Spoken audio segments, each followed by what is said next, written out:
Magpapagasolina muna tayo, low fuel tayo.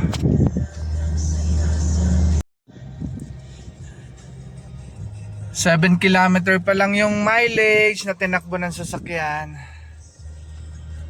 Ito tayo sa Shell.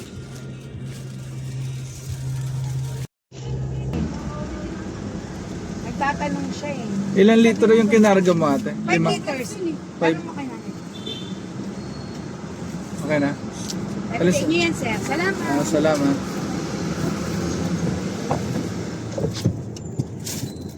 Let's roll.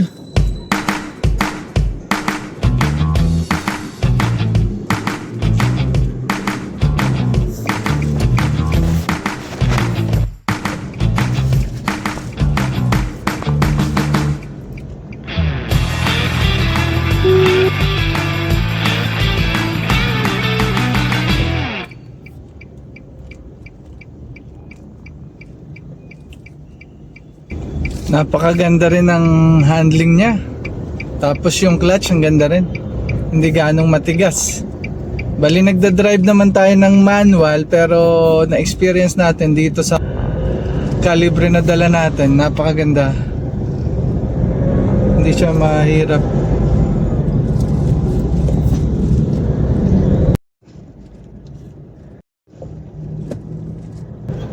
Etong Navara manual na daladala natin is napakaganda rin ng ano niya, visibilities, mataas din siya. And aside from that, yung madaling gamitin yung manual niya kasi nasanay ako sa mababa. Ito siya yung gear stick niya, mataas. So for me, napakaganda ng ano ng gear niya.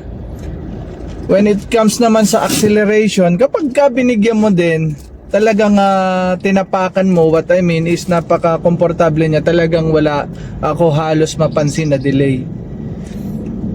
Yung noise naman sa labas ng sasakyan na hindi ganun ka... Well, paano ko ba sasabihin to? Medyo dinig mo pa rin yung ingay sa labas. Gaya niyan, wala akong music. Dinig na dinig ko yung nangyayari sa labas, sa paligid ko. So, for me, aircon, wala naman ako masabi kasi kilala naman ang ano na Calsonic ang aircon ng Nissan. So, talagang yung lamig, no question patungkol doon. Riding comfort, well, I can say na maganda rin yung riding comfort na itong daladala nating Navara na manual. Base variant nga pala siya na manual. Halos kompleto na rin yung steering wheel niya. Meron siyang audio control dito sa steering wheel, sa may bandang left side. At sa right side naman yung tinatawag natin na cruise control features. Yun yung hindi mo na kailangan tumapak ng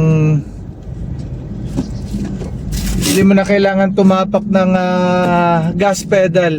Magmamanubela ka na lang.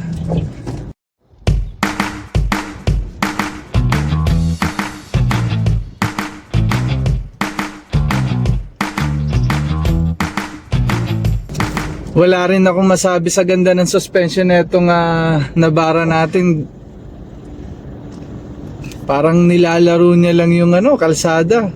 Dito kasi sa may Ortigas extension, marami ditong part na malubak din, kaya ramdam na ramdam natin yung yung suspension niya.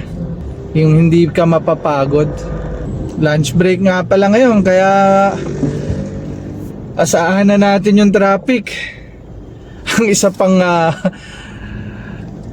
hindi ko nagustuhan sa manual, pagka ganitong traffic, talagang ma-exercise yung muscle mo sa binti. Kaya kung ako sa inyo, kung bibili kayo ng sasakyan, kung prefer nyo manual, wala namang problema. Pero mas advisable pa rin yung automatic. Kapagod din kasi. Lalo na pagka ganitong bumper to bumper. You came at the blue and the rainy night. Pakita ko sa inyo kung gaano ka malupit ang traffic dito. napakalaking bagay pala kung bibili kayo ng bagong sasakyan. As much as possible, I strongly advise talaga i-test drive nyo yung unit. Kasi doon nyo makikita yung visibility, yung acceleration, yung noise and vibrance, ano pa ba, gear, yung acceleration, yung multimedia entertainment nila, makikita mo kung maganda ba yung sounds, at saka yung riding comfort. Alam mo naman yung mga bagay na yun isa, hindi lang natin makikita sa itsura.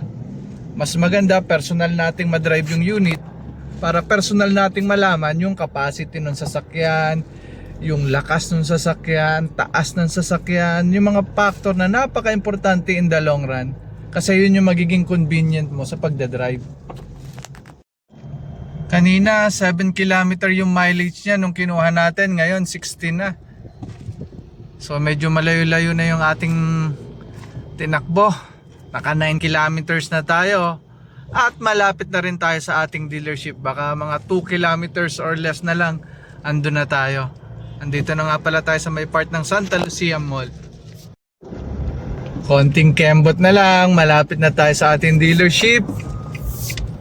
So suggested ba? Strongly recommended ang manual? Well, depende sa inyo kung anong nakasanayan. Pero hindi naman siya mahirap i-drive actually. Napakaangas, napakaganda. For release ata ni Sir Neville.